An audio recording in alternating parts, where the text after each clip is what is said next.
মাধ্যমিক 2024 এই কোশ্চেনটা যদি আসে, যদি বলে বন্ধন শক্তি বা নিউক্লিয় বন্ধন শক্তি ও ভর ত্রুটি কি, তখন তুমি প্রশ্নের অ্যান্সার কিভাবে লিখবে বা কিভাবে লিখলে তোমার এই প্রশ্নের সঠিক উত্তর তোমরা লিখে আসতে পারবে উদাহরণ সহ, এবং তোমরা কি লিখলে পুরো নাম্বারটাই তোমরা পেতে পারো।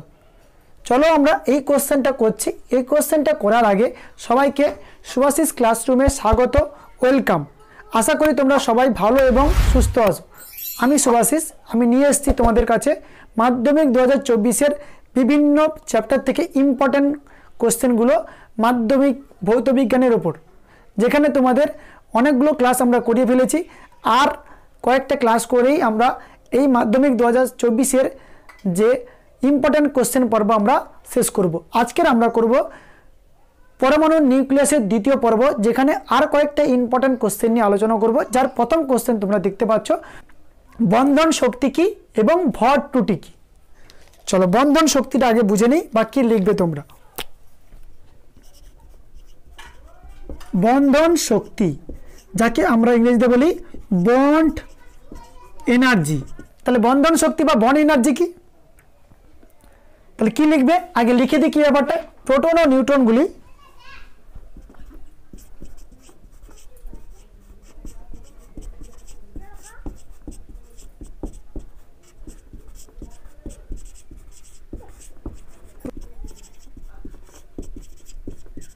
শক্তির জন্য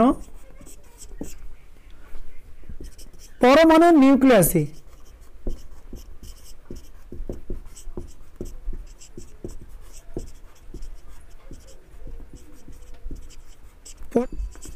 আবদ্ধ অবস্থায়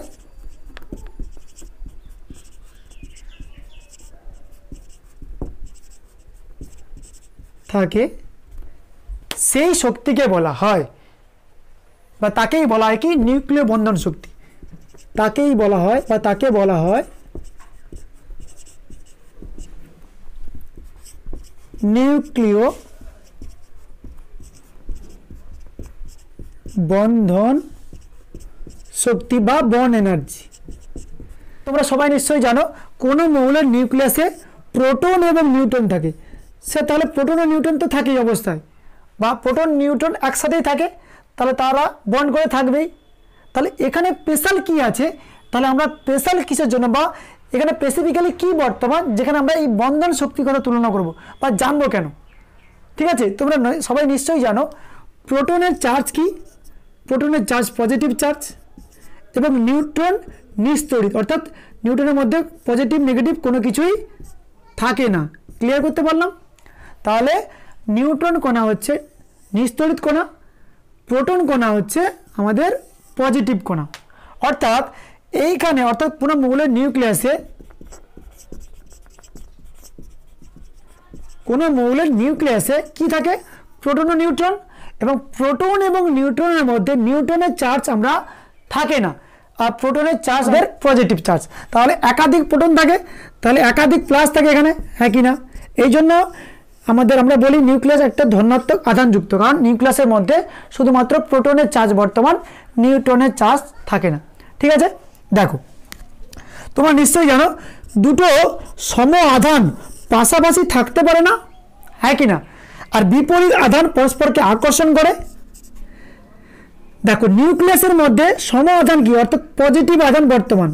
তাহলে আমরা জানি সম আধান একসঙ্গে থাকতে পারে না, তাই তো জানি। তাহলে হিসেব মতো এই নিউক্লিয়াস থেকে প্রোটনগুলো ছিটকে বেরিয়ে যাওয়ার কথা, হ্যাঁ কি না? ছিটকে বেরিয়ে যাওয়ার কথা, কারণ নিউট্রনের তো চার্জ থাকেই না, আর যেহেতু প্রোটনের চার্জ থাকে, তাহলে একাধিক প্রোটন থাকলে তাদের চার্জগুলো পজিটিভ হবে এবং পজিটিভ কণা একসাথে থাকতে পারে না। তাহলে হিসেব মতো নিউক্লিয়াস থেকে প্রোটনগুলো বাইরে কথা, তাই তো। কিন্তু যায় কি, আসলে যায় না। বলছে যে শক্তির প্রভাবে প্রোটন এবং নিউট্রনগুলো আকর্ষণ বল দ্বারা আবদ্ধ থাকে, সেই শক্তিকে বলা হয় কি বন্ধন শক্তি। আর যে বল দ্বারা এই বন্ধন শক্তি কাজ করে তাকে বলা হয় নিউক্লিয় বল, তাকে বলা হয় কি নিউক্লিয় বল। ঠিক আছে, আর এই নিউক্লিয়াসের মধ্যে যারা থাকে তাদেরকে বলা হয় কি নিউক্লিয়ন। তাহলে নিউক্লিয়াসের মধ্যে যারা থাকে অর্থাৎ প্রোটন এবং নিউট্রনকে বলা হয় কি নিউক্লিয়ন, এই এদের মধ্যে যে আকর্ষণ বল কাজ করে, আকর্ষণ বলটাকে বলা হয় কি নিউক্লিয় বল, ঠিক আছে, বা নিউক্লিয় ফোর্স। আর এদের মধ্যে এই আকর্ষণ বলের মধ্যে এদের মধ্যে যে বন্ধন সৃষ্টি হয়, ঠিক আছে, যে সমধর্মী আধানের মধ্যে যে বন্ধন সৃষ্টি হয় সেই বন্ধনটাকে আমরা বলি কি নিউক্লিয় বন্ধন শক্তি। আর যার প্রভাবে সেটা হয় সেটা হচ্ছে কি নিউক্লিয় বন্ধন শক্তি। ক্লিয়ার করতে পারলাম? তাহলে এই জন্যই আমরা নিউক্লিয় বন্ধনকে আলাদাভাবে পড়ব। কারণ কি নিউক্লিয়াসের মধ্যে সমধর্মী আধান বর্তমান, সমধর্মী আধান একসঙ্গে থাকতে পারে না। সবসময় দেখবে কোনো সংসারে যদি 2-3টে ছেলে থাকে, ঠিক আছে, বিয়ে হয়ে যাওয়ার পর সবাই আলাদা হয়ে যায়, তার আগে আলাদা হয় না, হয়েছে। অর্থাৎ সমধর্মী আধান যখনই, তোমাদের ইন্ডিকেট করছি নিশ্চয়ই বুঝতে পারছো, সমধর্মী আধান কখনোই কোনো জায়গায় একসঙ্গে থাকতে পারে না। ক্লিয়ার? তাহলে নিউক্লিয়াসের মধ্যে কি থাকে পজিটিভ আধান, এবং নিউটনে কোনো আধান থাকে না, ফলে পজিটিভ আধান চেষ্টা করবে কি বাইরে বেরিয়ে যাওয়ার কথা, কিন্তু যায় না। বলছে যে বলের প্রভাবে এটা যায় না তাকে বলা হয় নিউক্লিয় বল, যে বন্ডের জন্য যায় না তাকে বলা হয় নিউক্লিয় বন্ধন, আর যে বন্ধন করার জন্য যে শক্তির প্রয়োজন হয় সেইটাকে আমরা বলি কি নিউক্লিয় বন্ধন শক্তি। সংজ্ঞা তোমরা এটা লিখবে। আলটিমেট যে ঘটনা নিউক্লিয়াসের মধ্যে হয়ে থাকে সেইটাই তোমাদের কাছে ব্যক্ত করলাম। আশা করব তোমাদের নিউক্লিয় বন্ধন শক্তি সম্পর্কিত আর কোনোরূপ কোশ্চেন থাকবে না। ঠিক আছে, দেখো এই বন্ধন শক্তিটা কিভাবে উৎপন্ন লাভ করে সেটাও জেনে নাও। দেখো এই নিউক্লিয়াসে থাকা প্রোটন এবং নিউট্রন প্রতিনিয়ত প্রোটন নিউট্রনে ট্রান্সফার হয় এবং নিউট্রন প্রোটনে ট্রান্সফার হয়। কি বললাম? নিউক্লিয়াসে থাকা প্রোটন এবং নিউট্রন পারস্পরিক রূপান্তর ঘটে। এই রূপান্তরকরণের সময় একটা শক্তি উৎপন্ন হয়, ঠিক আছে, এবং এর মধ্যে একটা বন্ড তৈরি হয়। এই শক্তিটাই হচ্ছে আমাদের নিউক্লিয় বন্ধন শক্তি। ক্লিয়ার হলো ব্যাপারটা? তাহলে আশা করব নিউক্লিয় বন্ধন শক্তি নিয়ে তোমাদের কোনোরূপ কোশ্চেন নেই। আর এই পারস্পরিক রূপান্তরের সময় এখান থেকে একটা কণা বেরোয়, ঠিক আছে, অনেকগুলো কণা বেরোয়, তার মধ্যে একটা কণা আছে বিটা কণা। ঠিক আছে, দেখো বিটা কণা আমরা নেগেটিভ কণা না, হ্যাঁ কি না? এখানে কোশ্চেনও বলে দেয় বিটা কণা নেগেটিভ কণা হওয়া সত্ত্বেও কিভাবে নিউক্লিয়াস থেকে উৎপন্ন হয়, ঠিক আছে, বা বিটা কণার নিউক্লিয়াসের উৎপত্তি সপক্ষে যুক্তি দাও। দেখো বিটা কণা নেগেটিভ কণা, আর আমরা জানি পরমাণু নেগেটিভ কণা কোনটা? ইলেকট্রন। তাহলে ইলেকট্রন কক্ষের বাইরে থাকে, কিন্তু কক্ষের বাইরে থাকা ইলেকট্রনের চার্জ বা ইলেকট্রনের যে মাইনাস চার্জ তা সত্ত্বেও আমরা দেখতে পাই কি নিউক্লিয়াস থেকে কেনই বিটা কণা উৎপন্ন হয়। কেন বিটা কণা উৎপন্ন হয়? এর কারণ হচ্ছে কি এই প্রোটন এবং নিউট্রনের পারস্পরিক রূপান্তরকরণের ফলে এখান থেকে কণাগুলোর মধ্যে বিটা কণা উৎপন্ন হয়। আলফা বিটা গামা তিনটি উৎপন্ন হয়, যার রূপান্তরের ফলে কি হয় বিটা কণা উৎপন্ন হয়। তাহলে স্পষ্টই দেখা যাচ্ছে বিটা কণা নেগেটিভ কণার স্রোত হলেও শুধুমাত্র প্রোটন এবং নিউট্রনের পারস্পরিক রূপান্তরকরণের ফলেই সৃষ্টি হয়। তাহলে স্পষ্টই তো বলা এই বিটা কণা শুধুমাত্র প্রোটন থেকে নিউট্রন ট্রান্সফারের সময় অথবা নিউট্রন থেকে প্রোটন ট্রান্সফারের সময় শুধুমাত্র বিটা কণা উৎপন্ন হয়। ফলে আমরা বলতে পারি কি বিটা কণার নেগেটিভ কণার স্রোত হওয়া সত্ত্বেও এটি পরমাণু নিউক্লিয়াস থেকে উৎপন্ন হয়। এই কোশ্চেনটাও তোমাদের সামনে আসে। এবার আমরা দেখব কি নিউক্লিয় ভর ত্রুটি বা ভর ত্রুটি কি। চলো দেখো ভর ত্রুটি কি। ভর কত অর্থ কি? নিউক্লিয়াসের ভর। নিউক্লিয়াসের মধ্যে কি থাকে? প্রোটন এবং নিউট্রন। আর যদি বলে পরমাণুর ভর কি? পরমাণুর মধ্যে থাকা প্রোটন নিউট্রন এবং বিভিন্ন কণার টোটাল ভরকে আমরা কি বলি? ভর বলি। তাহলে নিউক্লিয়াসের ভরের কথা আমরা তুলনা করছি। তাহলে নিউক্লিয়াসের মধ্যে কি থাকে? প্রোটন এবং নিউট্রন। তাহলে প্রোটন এবং নিউক্লিয়াসের ভর বলতে কি বোঝায়? প্রোটন এবং নিউট্রনের ভরের সমষ্টিকে বোঝায়, হ্যাঁ কি না? এই সমষ্টিকে বোঝায়। তাহলে প্রোটন এবং নিউট্রনের মোট ভরের সমষ্টিকে বলা হয় কি? নিউক্লিয়াসের ভর। এবং এই প্রোটন এবং নিউট্রনের ভর এবং নিউক্লিয়াসের প্রকৃত ভরের মধ্যে পার্থক্য লক্ষ্য করা যায়, যার প্রোটন এবং নিউট্রনের ভরের সমষ্টি নিউক্লিয়াসের প্রকৃত ভরের তুলনায় বেশি হয়, বা এই প্রোটন এবং নিউট্রনের অর্থাৎ নিউক্লিয়াসে থাকা প্রোটন এবং নিউট্রনের ভরের সমষ্টি নিউক্লিয়াসের থাকা বা নিউক্লিয়াসের মোট ভরের তুলনা ভর এই প্রোটন এবং নিউট্রনের সমষ্টির ভরের তুলনায় কম হয়। অর্থাৎ ধরো আমি ধরলাম, ধরো হিলিয়াম 4 অর্থাৎ হিলিয়ামের মধ্যে দুটো প্রোটন বর্তমান এবং দুটো নিউট্রন বর্তমান। বলছে এই দুটো প্রোটন এবং দুটো নিউট্রনের যোগফল হয়েছে, যোগফল এবং এই হিলিয়ামের প্রকৃত নিউক্লিয়াসের ভর, ধরো প্রকৃত নিউক্লিয়াসের ভর আমরা এক্স ধরলাম, প্রকৃত নিউক্লিয়াসের ভর কি ধরেছি, এক্স ধরেছি। বলছে এই প্রকৃত নিউক্লিয়াসের ভর প্রোটন এবং নিউট্রনের ভরের সমষ্টি থেকে কম হয়। এই কম হওয়ার কারণটা বা এই যত পরিমাণ কম হয় ওটাকে আমরা কি বলি, ভর ত্রুটি। বোঝা গেল? কি বললাম, কোনো মৌলের নিউক্লিয়াসের ভর বলতে প্রোটন এবং নিউট্রনের ভর সমষ্টিকে বোঝায়। কারণ কি, নিউক্লিয়াসের ভেতর প্রোটন এবং নিউট্রন বর্তমান এবং কোনো নিউক্লিয়াসের প্রকৃত ভর প্রোটন এবং নিউট্রনের ভরের সমষ্টি থেকে কিছুটা কম হয়।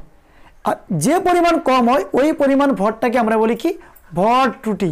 ক্লিয়ার হলো ব্যাপারটা? চলো আমরা কি লিখবো সেটাও লিখি, আর উদাহরণ হিসাবে আমরা কি বলতে পারি সেটাও আমরা সুন্দর করে লিখি, তাহলে তোমাদের সামনে একদম ক্লিয়ার হয়ে যাবে কত পরিমাণ ভরের আমরা ত্রুটি দেখি, আর এই ভর শক্তিটা বা এই ভরটা কেন কম হয় এবং এর ফলে এই ভর থেকে কি উৎপন্ন হয় সেটাও আমরা এখান থেকে জেনে নেব।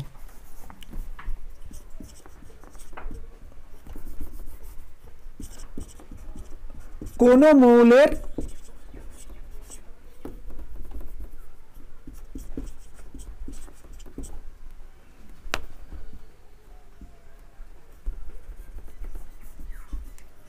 নিউক্লিয়াসে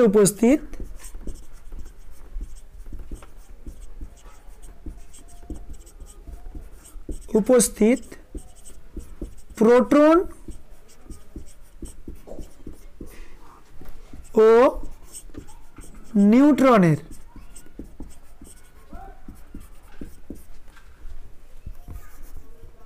ভর নিউক্লিয়াসের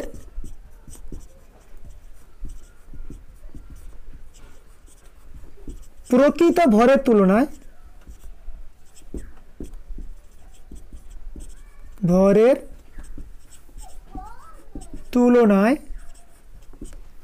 কি হয়, বেশি হয়, বা এদের তুলনায় আমাদের নিউক্লিয়াসের ভর কম হয়। এই ভরটাকে বলা হয়, এই ভরকে বলা হয়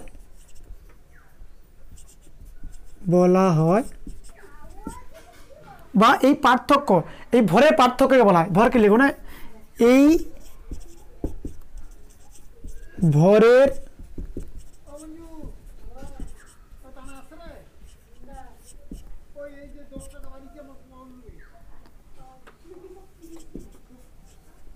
ভরের পার্থক্যকে বলা হয়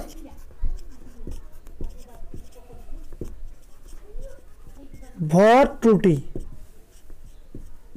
ঠিক আছে, তাহলে কি প্রোটন এবং নিউট্রনের টোটাল ভর সমষ্টি, ঠিক আছে, এই ভর সমষ্টি থেকে নিউক্লিয়াসের প্রকৃত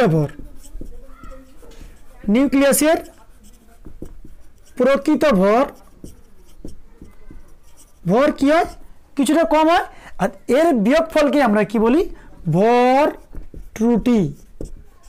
ক্লিয়ার হলো? হয়েছে? তাহলে একটা উদাহরণ দিই, তাহলে তোমাদের কাছে আরো পরিমাণ ক্লিয়ার হবে। আমি কি ধরলাম, হিলিয়ামের অ্যাটমিক নাম্বার হচ্ছে 2 আর ভর সংখ্যা হচ্ছে 4।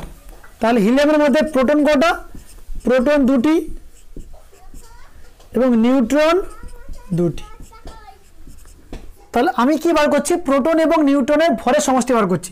দেখো দুটো প্রোটনের ভরের মান হচ্ছে, আচ্ছা 2 × 1.0073, এটা হচ্ছে প্রোটনের ভর, গুণ করলে অ্যাপ্রিমক্স তোমরা পাবে কি 6140.26 হয়েছে ইউনিট।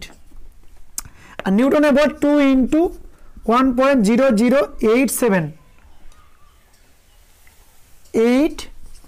7 গুণ করো, তাহলে 14 1 8 2 16 17, তাহলে টোটাল ভর বার করো। এটা ইউ 10 হাতে 1 7 4 11 কে 12 হাতে 1 30 অর্থাৎ 4.30320 ইউনিট হয়েছে। এবং এই হিলিয়ামের নিউক্লিয়াসের প্রকৃত ভর, হিলিয়ামের নিউক্লিয়াসের প্রকৃত ভর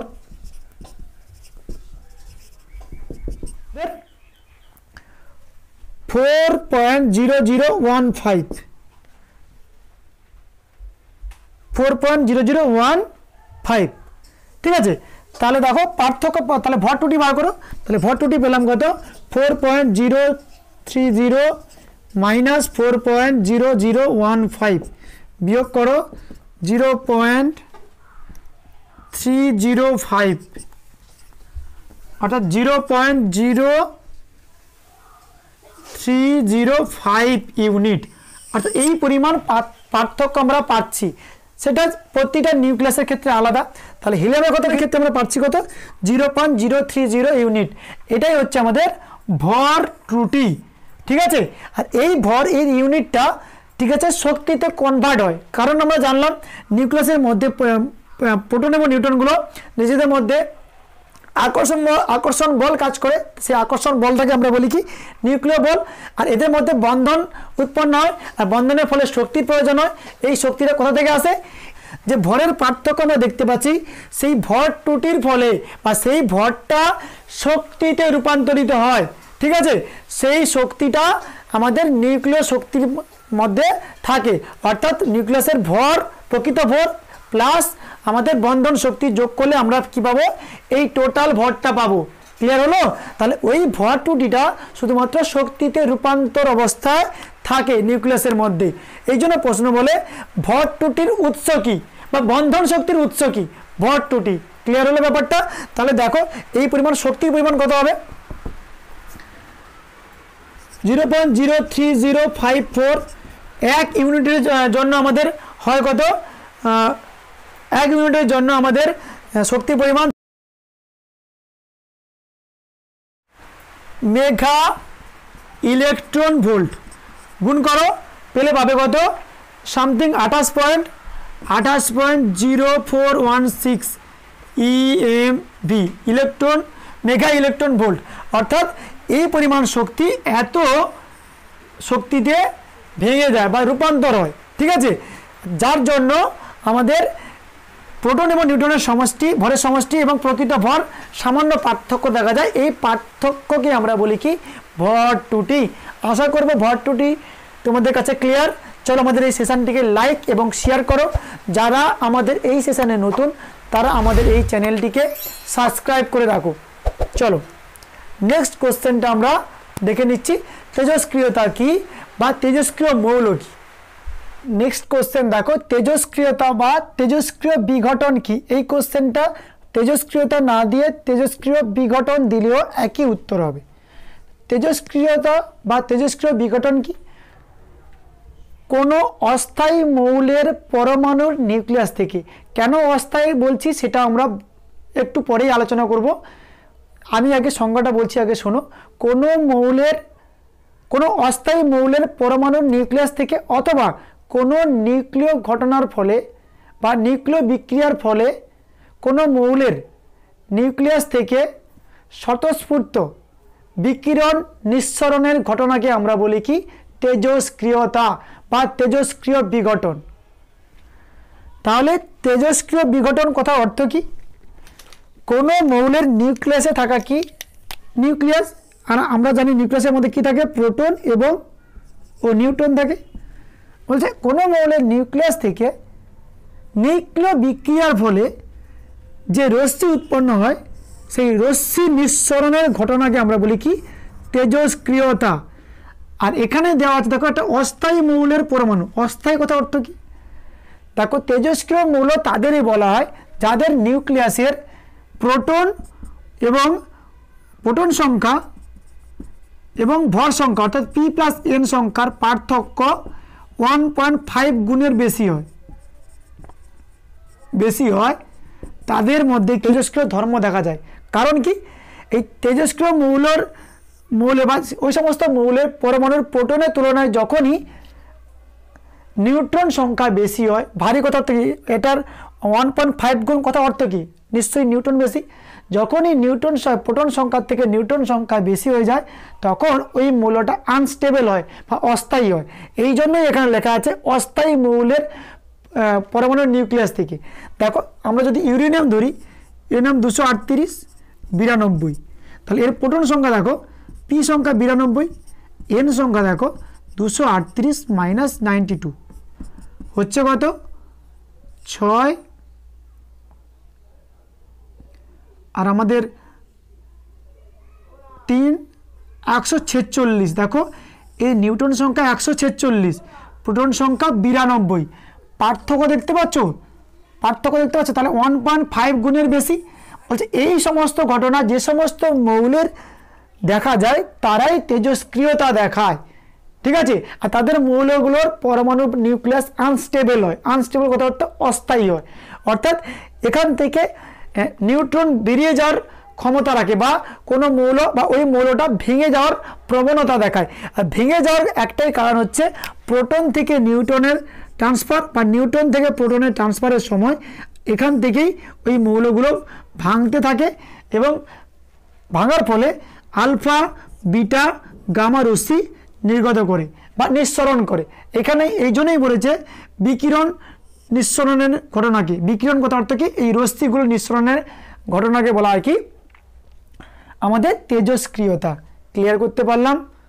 আর যদি বলে তেজস্ক্রিয় মৌল কাকে বলা হয়, তখন কি বলবে, যে সমস্ত মৌল নিজে থেকেই অন্য মৌলে রূপান্তর হয় বা অন্য মৌলের কি হয় ট্রান্সফার হয় এবং এই ট্রান্সফারের সময় রশ্মি নির্গমন করে বা রশ্মি বিকিরণ করে, সেই সমস্ত মৌলগুলোকে বলা হয় কি তেজস্ক্রিয় মৌল। তাদের প্রত্যেকেরই আমাদের প্রোটন এবং নিউট্রন সংখ্যা পার্থক্য 1.5 গুণের বেশি হবে, না হলে ওই মৌলগুলো একা একা অন্য মৌলে রূপান্তরিত হতে পারে না। আর যে সমস্ত মৌলগুলো এই ধর্ম দেখায় তাদেরকেই বলা হয় কি তেজস্ক্রিয় মৌল, এবং এই বিকিরণ নিঃসরণের ঘটনাকে আমরা বলি কি তেজস্ক্রিয়তা। আশা করব ক্লিয়ার। আর যদি সংজ্ঞা পড়ে তাহলে তোমরা এইভাবেই লিখবে, ঠিক আছে। পরবর্তী কোশ্চেনে যাচ্ছি, অর্থাৎ আমাদের আজকের এই সেশনের শেষ কোশ্চেন আমরা আলোচনা করে এই সেশনটা, অর্থাৎ এই পরমাণু নিউক্লিয়াসের থেকে যে কয়েকটা ইম্পর্টেন্ট কোশ্চেন এখানেই আমরা শেষ করব, তারপর আমরা অন্য টপিক নিয়ে আলোচনা করব, ঠিক আছে। চলো নেক্সট কোশ্চেনটা দেখো, তেজস্ক্রিয়তা একটা নিউক্লিয় ঘটনা ব্যাখ্যা করো। তোমাকে তেজস্ক্রিয়তা নিউক্লিয় ঘটনা ব্যাখ্যা করতে হবে, ঠিক আছে। চলো তেজস্ক্রিয়তার সংজ্ঞা থেকে আমরা একটু আগেই কি পেলাম, কোনো মৌলের বা কোনো অস্থায়ী মৌলের পরমাণু থেকে বা পরমাণু নিউক্লিয়াস থেকে বিকিরিত স্বতঃস্ফূর্ত বিকিরণ নিঃসরণের ঘটনাকে আমরা কি বলি আমরা তেজস্ক্রিয়তা বলি। অর্থাৎ তেজস্ক্রিয়তার সংজ্ঞায় বলা আছে নিউক্লিয়াস থেকে, ঠিক আছে। আর আমরা জানি কি নিউক্লিয়াসের মধ্যে কি থাকে, প্রোটন এবং নিউট্রন হয়েছে। যখন তেজস্ক্রিয় মৌলের মধ্যে, আর তেজস্ক্রিয় মৌল তাদেরই বলা হয় যাদের প্রোটন সংখ্যা এবং নিউট্রন সংখ্যার মধ্যে পার্থক্য 1.5 গুণের বেশি হয়, তাদেরকে আমরা বলি কি তেজস্ক্রিয় মৌল।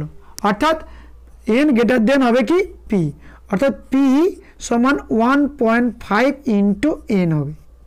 এই ভুল বললাম, n ইজিক্যাল টু হবে কি 1.5 ইন্টু p হয়েছে। অর্থাৎ p সংখ্যা আমাদের n সংখ্যা প্রোটনের 1.5 গুণেরও বেশি হবে, তখনই ওই মৌলগুলো আনস্টেবল হয় বা অস্থায়ী হয়। তখন ওই মৌলের নিউক্লিয়াস থেকে বা ওই মৌলের নিউক্লিয়াসে থাকা প্রোটন এবং নিউট্রনের পারিপার্শ্বিক রূপান্তরের সময় ওই মৌলটা চায় কি অন্য মৌলে রূপান্তর হতে বা অন্য ভর সংখ্যা সম্পন্ন মৌলে রূপান্তর হতে। এই রূপান্তরের সময় ওই মৌলগুলো রশ্মি নির্গমন করে, আলফা, বিটা, গামা। এই রশ্মি নির্গমনের ঘটনাকে আমরা বলি তেজস্ক্রিয়তা। এই মৌলকে বলা হয় কি, এই ঘটনাকে আমরা কি বলি, তেজস্ক্রিয়তা বা রেডিও অ্যাক্টিভিটি। এই রেডিও অ্যাক্টিভিটি তাহলে আমরা দেখতে পেলাম কি, প্রোটন এবং নিউট্রনের মধ্যে যাবতীয় তত্ত্ব হচ্ছে, যেখানে পরমাণুর মধ্যেই কি বর্তমান, নিউক্লিয়াস বর্তমান, অর্থাৎ নিউক্লিয়াসে থাকা প্রোটন এবং নিউট্রন নিয়েই গল্প হচ্ছে, কারণ প্রোটন এবং নিউট্রন নিউক্লিয়াসের মধ্যেই অবস্থান করে। ঠিক আছে, তাহলে আমরা বলতে পারি তেজস্ক্রিয়তা একটা নিউক্লিয় ঘটনা, কারণ আমরা প্রোটন এবং নিউট্রন নিয়ে আলোচনা করছি। প্রোটন এবং নিউট্রনগুলো অবস্থান কোথায়, নিশ্চয়ই কোথায়, নিউক্লিয়াসে। তাহলে আমরা বলতে পারি কি, নিউক্লিয় ঘটনা হচ্ছে বা তেজস্ক্রিয়তা হচ্ছে একটা নিউক্লিয় ঘটনা। ক্লিয়ার করতে পারলাম কেন বলবো? তাহলে বলবে তেজস্ক্রিয়তা সেই সমস্ত মৌলগুলো দেখায় যাদের মধ্যে নিউট্রন এবং প্রোটনের মধ্যে পার্থক্য 1.5 গুণের বেশি হয়। আর আমরা জানি কোনো মৌলের নিউট্রন এবং প্রোটন নিউক্লিয়াসের মধ্যে অবস্থান করে, আর এবং নিউট্রন এবং প্রোটনের পারস্পরিক রূপান্তরের ফলে তেজস্ক্রিয়তা দেখায়। ঠিক আছে, অর্থাৎ যাবতীয় তেজস্ক্রিয়তার মূল কারণ হচ্ছে কি, আমাদের নিউক্লিয়াসে থাকা প্রোটন এবং নিউট্রন। যেহেতু এই বিক্রিয়াগুলো নিউক্লিয়াসের মধ্যে হচ্ছে, তাহলে আমরা বলতে পারি কি, তাহলে আমরা বলতে পারি তেজস্ক্রিয়তা হচ্ছে আমাদের একটি নিউক্লিয় ঘটনা। ঠিক আছে, আশা করব ক্লিয়ার, আর কোনোরূপ কনফিউশন নেই। চলো আমাদের এই সেশনটিকে লাইক এবং শেয়ার করো। যারা আমাদের সেশনে নতুন তারা আমাদের এই চ্যানেলটিকে সাবস্ক্রাইব করে রাখো। দেখা হবে পরে ভিডিওতে, ততক্ষণ ভালো এবং সুস্থ থাকো। আর বেশি দিন বাকি নেই, ভালো করে প্রিপারেশান নাও। আজকের ভিডিও এই পর্যন্ত। জয় হিন্দ, জয় ভারত।